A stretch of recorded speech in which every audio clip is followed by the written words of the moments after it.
Hola, buenas noches. Bienvenidas a todas las personas que se conectan a esta hora con Sala de Prensa de Noticias Caracol Ahora.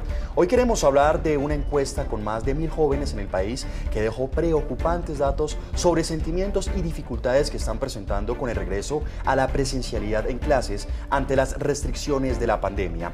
Miren estos datos. 7 de cada 10 jóvenes dicen sentirse poco felices. Esto no quiere decir que todos estén deprimidos. Recordemos que en especial en la adolescencia, algunos de estos sentimientos pueden ser frecuentes. El estudio también revela que el 50% dice que no puede superar sus dificultades. Miremos el siguiente informe. Así como el aislamiento producto de la pandemia fue un reto para la salud mental, el relacionamiento social y el rendimiento escolar, entre otros, volver también ha sido todo un desafío para los adolescentes. Aproximadamente el 30% de los jóvenes, de acuerdo a las características del instrumento, tienen problemas para concentrarse ahorita en sus procesos escolares. Más de ese 70% de esos mismos estudiantes ya sienten una preocupación y eso ha hecho que pierdan, digamos, una regularidad frente a las horas de sueño. Más del 50% de ellos también manifiestan presentar dificultades para afrontar el proceso escolar. Y algo que nos llama mucho la atención es que el 30% de ellos consideran que han perdido confianza de ellos mismos frente al proceso escolar. Esos son resultados de una encuesta aplicada entre abril y mayo a 1.350 jóvenes de 12 a 17 años en varias ciudades del país, que muestra también que 70% dice sentirse poco feliz y un 50% piensa que es una persona que no vale para nada. Pero ¿cuándo encender alarmas ante estos sentimientos y pensamientos que pueden ser normales en cualquier momento de la vida? Lo más importante para tener en cuenta es los cambios y la intensidad. Si nosotros notamos que la forma de actuar de nuestro hijo, de nuestro familiar, de nuestro estudiante ha cambiado, se presenta irritabilidad. También atentos a otras señales como aislamiento, bajo rendimiento escolar y situaciones incluso como la deserción. Es importante estar pendiente de ellos y responder pues con una actitud de ayuda y sobre todo abierta a la escucha. Muchas veces el adolescente tiene temor de acercarse por el miedo al juicio. Entonces, si abrimos empáticamente ese espacio en el hogar, es el mejor apoyo que podemos dar y es lo que más nos va a brindar información sobre cómo están. Es un tema de alertas, que pueda llegar a ser preventivo. A nivel de política pública es muy importante que no solamente avancemos en estos planes de refuerzo estudiantil ahorita que estamos en la presencialidad, sino que lo más importante también ataquemos estos elementos que tienen que ver con temas netamente emocionales y disposición de los estudiantes para su aprendizaje. Todos, padres de familia, docentes, compañeros, vecinos, academia y autoridades jugamos un papel esencial en el bienestar y la detección e intervención temprana de señales de alarma. Estos resultados nos llaman a la reflexión y nos muestran que debemos estar vigilantes, atentos con nuestros hijos, hermanos o familiares. El camino siempre será el diálogo para detectar si en algún momento estos pensamientos o sentimientos se vuelven persistentes y disfuncionales. Para darnos pautas y mostrarnos alternativas, hemos invitado el día de hoy a John Alexander Pedraza. Él es psicólogo y especialista en psicología clínica. Doctor Pedraza, gracias por estar con nosotros aquí en Sala de Prensa. Buenas noches. Buenas noches, José Miguel. A ustedes muchas gracias por la invitación. Doctor, qué preocupante este estudio. Es que las cifras son aterradoras y preocupantes, sobre todo pues, para los padres de familia y también para la sociedad en general. Sí, pues digamos que esto se anticipaba de alguna manera. Ya durante la pandemia, varios estudios arrojaban elementos prospectivos de la situación de salud mental a nivel mundial. Entonces, creo que los resultados van como en consonancia con eso que se presupuestaba durante la pandemia que podría llegar a ocurrir, ¿no? La intención precisamente, y creo que el valor agregado que tiene este tipo de abordajes es que se pone el acento sobre el papel que cumplen los distintos contextos en los que nos desenvolvemos y sobre todo en nuestros niños, niñas, adolescentes y jóvenes, ¿no? La salud mental como un eje fundamental e importante en el desarrollo de los mismos. Doctor, esta investigación también encontró entre los jóvenes problemas para concentrarse, falta de sueño, dificultades en el rendimiento escolar y también algo muy importante, la pérdida de confianza.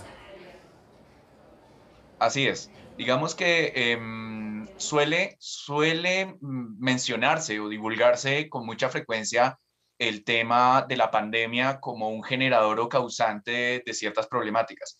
Aquí quiero de pronto hacer la observación de que la pandemia o el contexto de pandemia, de aislamientos, de cuarentenas, lo que, lo que puso fue en evidencia algunas dificultades y problemas que ya seguramente venían de tiempo atrás, pero que no eran tan notorios, tan evidentes como nosotros pensábamos. Ese cambio drástico en nuestros contextos pues hizo que afloraran y se exacerbaran ciertas sintomatologías y ciertas problemáticas, como es el tema, por ejemplo, de los elementos cognitivos, lo atencional, el tema de la memoria, la disposición para el aprendizaje, las alteraciones a nivel de sueño que tú mencionabas. Entonces, esto también se une, ya ahorita que estamos hablando de un periodo pospandémico, a unos periodos de ajuste naturales. Son más de 2 años, alrededor de 2 años, un poco más, que estuvimos bajo el efecto de las cuarentenas, de los aislamientos y de la pandemia. Por ende, esto también va a llevar un periodo de ajuste a volver a retomar actividades que antes pues eran para nosotros muy cotidianas y que esta situación atípica de la pandemia pues vino a obstaculizar o a generar una ruptura. Entonces esto va a llevar un tiempo.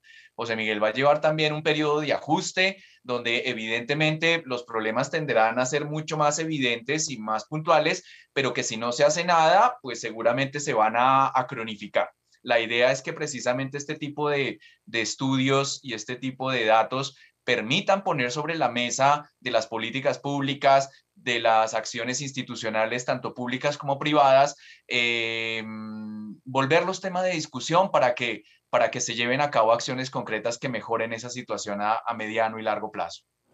Doctor Pedraza, es que también es claro que no solamente los jóvenes resultaron afectados por este pues, receso, esta pandemia, estas restricciones, este encierro, también nosotros los grandes que también tuvimos que cambiar prácticamente nuestro diario vivir, nosotros también, es muy seguramente usted también le pasó, doctor Pedraza, también tuvimos afectación ya en el sueño, de pronto uno ya también al momento nuevamente de tomar sus tareas normales, de volver a salir a la calle, de pronto a uno le costó un poco más pues volver a esa normalidad. Fueron casi 2 años de restricciones, de pandemia, de reactivación a medias.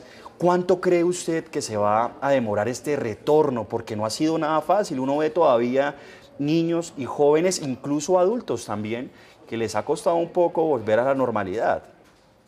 Sí, José Miguel, esto que tú mencionas es clave porque no es posible atinar a un tiempo exacto precisamente por el factor que nosotros conocemos como ideográfico, individual. Estos son procesos que cada persona va llevando de acuerdo a los elementos relacionales, a los recursos personales con los que cuenta. Y pues digamos, el estudio estuvo muy enfocado en niños, niñas, adolescentes, jóvenes, pero como tú lo mencionas, esto nos afectó a todos en mayor o menor medida. Entonces, hablar de un tiempo de ajuste específico para todos, esas generalizaciones serían muy difíciles de hacer. Lo cierto sí es que cada uno, por ejemplo, en el caso de la lectura que hacemos sobre los jóvenes y los adolescentes, lo cierto sí es que el papel del adulto en el rol de padres, en el rol de madres, en el rol de cuidadores, en el rol de educadores, es fundamental en estos momentos, porque este papel del adulto entra a modelar muchos de esos elementos y a regular muchas de estas manifestaciones que se están presentando en nuestros niños, niñas y adolescentes. Nosotros, como adultos, facilitamos dentro de los contextos de los jóvenes unas variables moduladoras de las situaciones. Entonces, en cierto modo, nuestro rol aquí es protagónico. Para permitirle a nuestros jóvenes, a nuestros niños, elementos, herramientas, servir de ejemplo frente a determinadas circunstancias. Pero si nuestra salud mental como adultos está afectada, pues claramente eso va a incidir directamente en la salud mental de nuestros jóvenes, niños, niñas y adolescentes. Entonces creo que si bien es cierto, los estudios que han salido y de los que estamos hablando están enfocados en este grupo poblacional, lo cierto sí es que los niveles de afectación van en todas las personas que pues pasamos por esta situación pandémica. Esas pautas son bastante importantes, doctor Pedraza, las tengo aquí anotadas. Trabajo en familia, que es algo muy importante, el apoyo en familia, preocuparse por el otro, el ejemplo que usted también mencionaba, también muy enfáticamente anteriormente. Esta encuesta también habla de que el 70% mejor de las personas o los jóvenes entrevistados dicen que no se sienten felices. ¿A qué se debe este sentimiento? ¿Por qué no se sentirán felices?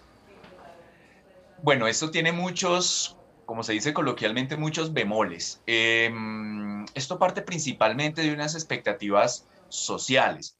Yo quiero poner, por ejemplo, el acento donde generalmente este tipo de temas relacionados con la felicidad suelen estar enfocados a nivel individual, es decir, como si fuese una cuestión de que el chico tenga la disposición a ser feliz o a disfrutar la vida, y de hecho no solo se analiza con los jóvenes, sino también con nosotros los adultos, pero ese análisis se agota en el individuo. Y es importantísimo es darnos cuenta que este concepto de felicidad es relacional, es un constructo que siempre parte de elementos culturales, sociales, de expectativas que tiene determinado grupo social sobre los individuos que lo conforman. Entonces creo que los resultados que arroja la encuesta sí van muy en consonancia con un elemento que ha venido tomando fuerza, sobre todo en los últimos 20 años, y es esa exacerbación del elemento de la felicidad como fin último, donde de alguna manera las emociones se fueron convirtiendo en etiquetas de negativas o de positivas, y entonces pues pareciese que solo buscásemos aceptar aquellas emociones que son, entre comillas, positivas para determinado grupo social. Esta perspectiva es errada porque, como lo podemos observar de pronto en las narrativas de los jóvenes que respondieron estas encuestas, pues dependerá mucho esa satisfacción o esa percepción de felicidad de lo que su grupo social demanda como medidor o indicador de felicidad. Lo mismo pasa con la variable del éxito. Para algunas personas, el tema del éxito, de conseguir un trabajo con una muy buena remuneración, de trabajar en su área de experticia, de lo que estudió, en conseguir pues, el cupo universitario, poder hacer su carrera profesional. Todo este tipo de cosas pueden para un grupo social significar felicidad. Y si dichas expectativas no se cumplen, pues seguramente su percepción va a estar ligada a muy poca felicidad. Por ende, para concretar un poco la respuesta frente a tu pregunta, eso dependerá mucho de esos modelos culturales imperantes en determinados grupos sociales, ¿no? Así es, doctor Pedraza, es que precisamente estoy viendo a esta hora pues algunas de las preguntas que nos llegan de algunos padres también de familia preocupados porque según ellos dicen que estas restricciones, la pandemia ha generado también que los jóvenes se vuelvan un poco más irritables, rebeldes, sentimentales en algunos casos, y también hablan algo que usted mencionaba anteriormente, se vuelven, si se puede decir, acelerados porque de pronto se sienten tristes si no cumple una meta, si de pronto no están ejerciendo el trabajo que quisieran, y esto pues obviamente los afecta emocionalmente. Pero si estos jóvenes dicen que no se sienten felices, ¿usted cree que esto podría generar que caigan en la depresión? Bueno, aquí tu pregunta tiene dos partes. La primera, claramente esto de que los jóvenes se están volviendo mucho más irritables o mucho más impulsivos, tiene una lectura desde precisamente el tema de la regulación emocional. Como lo vimos al principio de nuestra conversación, no se trata solamente de los jóvenes, realmente esta manifestación de irritabilidad, de estas manifestaciones en algunos casos de agresividad, de momentos de cansancio, de fatiga, de pérdida de sueño, se han dado en todos los grupos poblacionales. Pero claramente pues hace mucho más, se vuelve más preocupante cuando los que están siendo afectados son nuestros niños, niñas, adolescentes. En ese sentido, pues la aceleración es algo que ha tomado mucha fuerza en esta sociedad actual. Todo es rápido, todo tiene que ser ya, el flujo de información, la influencia de las redes sociales en el sentido de disponer de un flujo de información irrefrenable y que todo nos lo dan sumamente acelerado, nos ha impedido tener unos contextos que favorezcan la pausa, que favorezcan el detenernos, que favorezcan la lentitud como una posibilidad para poder avanzar. Entonces, claramente nuestros jóvenes y todos nosotros estamos a merced de ese elemento contextual cultural de la aceleración. Entonces, parte precisamente de lo que te mencionaba de incentivar, promover, por ejemplo, en este caso puntual, la educación emocional, que es algo de lo que hablaré en el evento que se deriva de CEINFES, producto de esta encuesta, de la educación emocional en colegios, a padres, a docentes, toma mucha más relevancia, porque son temas que antes venían siendo relegados y que la situación de pandemia pues puso de manifiesto. Entonces, tú mencionabas si había posibilidades, José Miguel, de que este tipo de variables contextuales llevasen a que la depresión en nuestros muchachos aumentaran. Pues lo cierto es que ya está ocurriendo. Las cifras de la Organización Mundial de la Salud se mostraron también bastante preocupantes en cuanto a un aumento de trastornos psicológicos relacionados con el estado del ánimo, particularmente la depresión, y también de la ansiedad. Como te decía, esto de pronto no nos resulta tan sorprendente porque ya se veía viendo en los estudios prospectivos durante la pandemia que eso iba a ocurrir, pero lo cierto es que lo que nos pone en alarma es qué estamos haciendo para poder sopesar ese tipo de variables. Entonces, no lo podemos ver desde un elemento causal, es decir, que porque se da tal situación, nuestro niño, niña y adolescente va a caer en depresión, sino que es la suma de una serie de variables contextuales que si se presentan y se conjugan con variables personales del individuo, pueden generar este tipo de alteraciones en el comportamiento. Doctor Pedraza, sin lugar a duda, yo creo que es importante en las familias saber escuchar, ser un poco más tolerantes, aconsejar, entender. Y lo que usted decía, acompañar a esa persona que de pronto no puede tener un buen día, no ha tenido una buena semana. Y yo creo que el mayor apoyo que uno puede recibir es el de su familia, esa persona que uno tiene al lado, precisamente que lo puede entender, escuchar y de pronto darle algunos consejos. Y también ese abrazo emocional que a veces muchos de nosotros también pues nos incluimos, porque usted también lo menciona, no solamente son los jóvenes, sino niños y también adultos pues pueden pasar por este tipo de situaciones. Lo más importante, ¿cómo podemos detectar que un niño, un adolescente o un joven tiene problemas emocionales? Generalmente las manifestaciones, José Miguel, están más dadas en su comportamiento. Es de donde más podemos nosotros apegarnos para poder estar, como lo mencionaban en el informe, atentos a sus cambios conductuales, comportamentales. Uno de los fundamentales es, por ejemplo, la pérdida de interés en situaciones que antes le resultaban placenteras, agradables. La pandemia pues vino a marcarnos que la cuarentena, el encierro, pues evidentemente limitó el acceso a muchas de las cosas que para nosotros eran de ocio, de divertimento y de recreación. Pero ahora que los contextos y los planos sociales se han abierto un poco más, pues es bastante factible que podamos empezar a retornar y a recuperar ese tipo de espacios de ocio, de recreación, de divertimento. Y cuando observamos que, por ejemplo, en nuestros muchachos, este tipo de actividades cada vez son menos frecuentes, incluso actividades que eran bastante placenteras para ellos, ya es un elemento que nosotros podemos empezar a visualizar. Otro elemento es que tenemos derecho a sentirnos de alguna forma tristes. Entonces, partimos de una validación emocional. Yo quiero hacer un énfasis en esas dos palabritas, la validación emocional como un canal que tenemos los educadores, los padres, los cuidadores de nuestros hijos, para poder acercarnos a lo que está sintiendo. Pero nosotros solemos muchas veces, por nuestras variables culturales y contextuales, invalidar las emociones de los otros, incluyendo nuestros hijos. Entonces creo que un elemento fundamental es que tenemos derecho a sentirnos tristes, tenemos derecho a sentirnos enojados, tenemos derecho a sentirnos temerosos. Partir de ese reconocimiento de nosotros mismos para poder validar que el otro, en este caso nuestros hijos, tengan esas emociones, es un camino fundamental. Ahora, ¿qué es lo importante para reconocer cuándo es problemático?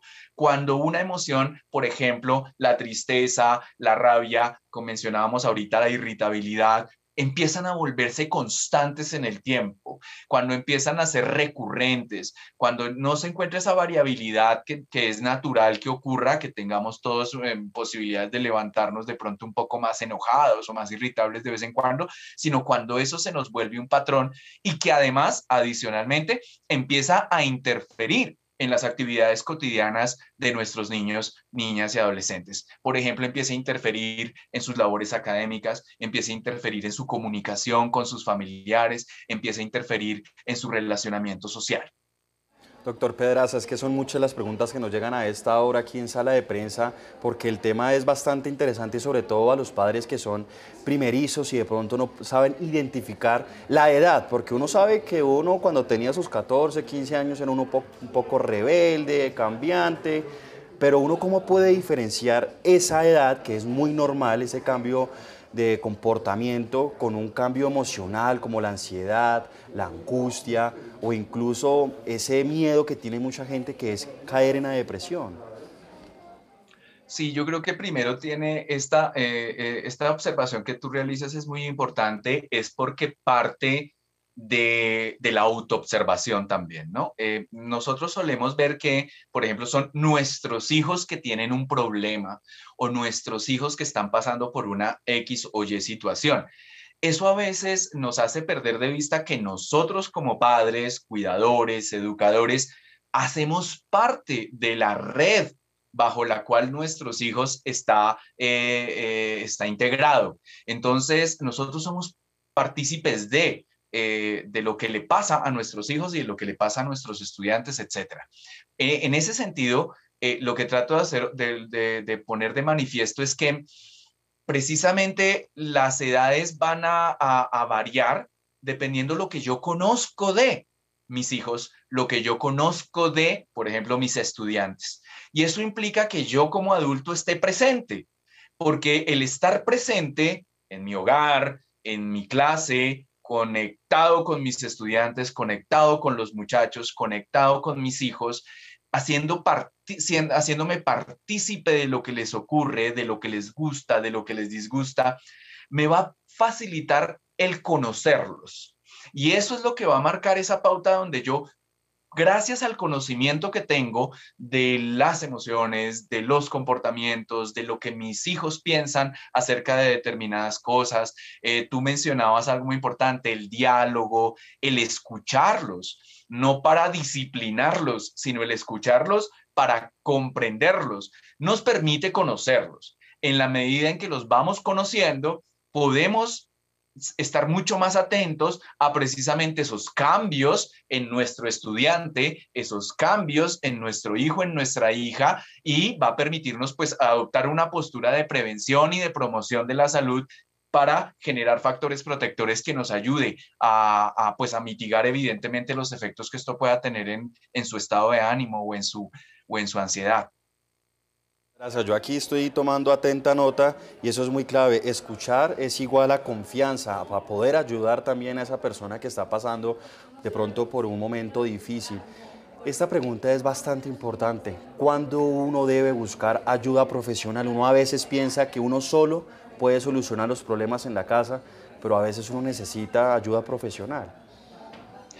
Sí, José Miguel, importantísimo. Creo que de lo que hemos dialogado a lo largo de esta noche ha sido muy marcado el hecho de que nosotros muchas veces como se dice coloquialmente, nos damos muy duro. Él no lo hice correctamente, no sabía cómo hacerlo, pero la idea un poco aquí es darnos cuenta que todos estamos aprendiendo. y que estas situaciones nos permiten a nosotros es reconocerlo, darnos cuenta como padres, como docentes. Yo he hablado contigo hoy desde estos roles porque me parece que es una oportunidad fundamental para que quienes nos estén escuchando a través del programa sean profesionales de la educación, sean padres de familia, en el rol en el que se encuentren, se den cuenta que esto es un trabajo colectivo, mancomunado, que no es solamente un problema que concierne a nuestros chicos, chicas y adolescentes, ¿no? Sino que en el entramado estamos involucrados todos, inclusive en niveles de política pública en salud, por ejemplo. Entonces, en ese orden de ideas, aquí lo importante es empezar a observar, como lo mencionaba anteriormente, cuando estas manifestaciones de las que hablamos empiezan a interferir con la vida cotidiana de nuestros hijos. Cuando nos damos cuenta que hay una ruptura en el funcionamiento cotidiano de nuestros muchachos, ella es una alarma que nos va a permitir hacerlo. Acercarnos, escucharlo, validar si, por ejemplo, es de parte de nuestros jóvenes la iniciativa de asistir, por ejemplo, al servicio de psicología. Romper esos estereotipos, esos estigmas sobre la salud mental que se difundieron durante mucho tiempo y que hemos avanzado bastante como sociedad en romper esos estigmas donde se asociaba el visitar al psicólogo o a la psicóloga con locura, con debilidad, con vulnerabilidad, con no ser capaz de manejar las cosas o no ser fuerte. Romper con esos estigmas va a permitir que más abiertamente accedamos a educarnos, a que como padre pueda buscar un servicio de orientación en psicología para que me apoyen en cuanto al manejo de ciertas situaciones con mis hijos. Y eso de ninguna manera va a significar que yo haya fracasado como papá o como mamá, de ninguna manera. Por el contrario, pones de manifiesto el interés, la disposición por mejorar la calidad de vida tanto mía como de mis hijos. Entonces, si lo vamos resumiendo, es estar atento a las señales, ver esa interrupción cuando estos síntomas empiezan a volverse cada vez más frecuentes y constantes y abarcar la gran mayoría de aspectos de mis hijos, cuando interfieren la vida cotidiana y el funcionamiento cotidiano de la familia, de los hijos, de su desempeño escolar, y rompiendo los estigmas que muchas veces se proliferan por las redes sociales y por algunos medios de comunicación,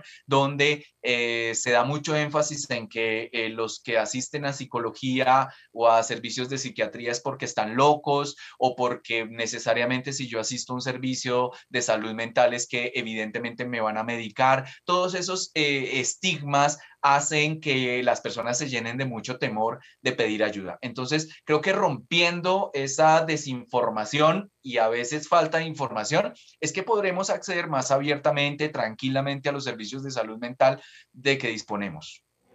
Doctor Pedraza, pues ya se nos agota el tiempo, pero es un importante llamado, no solamente a la familia, sino también a las instituciones, usted ha dicho, para empezar a trabajar en estas políticas públicas, para seguir apoyando a nuestros jóvenes, hasta a los niños, los adolescentes, pero también un llamado a los jóvenes, que creo que también es importante, y es para que confíen, para que busquen ayuda, ya sea profesional o también busquen ayuda, porque a veces por temor muchos dejan esos problemas guardados y después cuando uno menos piensa ya es algo que uno no puede controlar.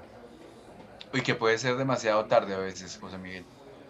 Así es, doctor Pedraza, pues muchas gracias por estar con nosotros aquí en Sala de Prensa. Se nos acaba el tiempo y a ustedes también muchas gracias por estar con nosotros aquí conectados.